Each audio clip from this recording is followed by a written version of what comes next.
ишенчек соодагерлерди алдап баюунун оңой жолуна өткөн Жалилова Жыпаргүл жана анын бир тууган иниси Жалилова Акжол. Уятыңар барбы силердин? Алдамчылыкты, аферизмди семейный подрядка коюп, көп 10 миллион сом алдап кеткенсиздер көп кишилерди. Мисалы, Айзададан 1 миллион 800 миң сом товарын алып туруп, Алматыга барып сатып келем деп туруп, ошо боюнча жоголгонсуңар. Динарадан болсо 300 миң, мисалы, мен билгенден эле. Калгандарын пока айтпай турайын.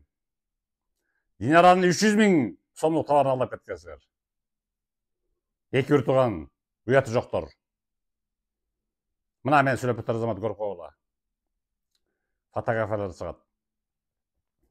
Жалилова Жыпаргүл Арпатшиевна 45 жашта. Жана бир тууган иниси Жалилова Акжол.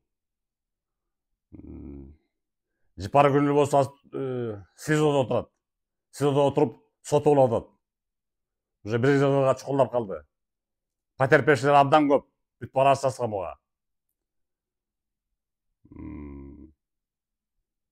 Анан тиги Акжол болсо Алматыда жүрөт. Качып босуп буйрук айтып жүрөт ошол жакта. Сен Акжол, бул иниси сага тиешелүү. Могу видео сен эжеңе таасир берип,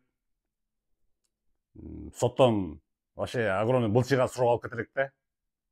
Тез давай алып келип туруп ошо Айзададан 1 миллион 800 миң сом берип кутулгонун, Динарага 300 миң сом берип кутулгон, жана башкаларды мен пока айтпай атам, билесиң ким экенин.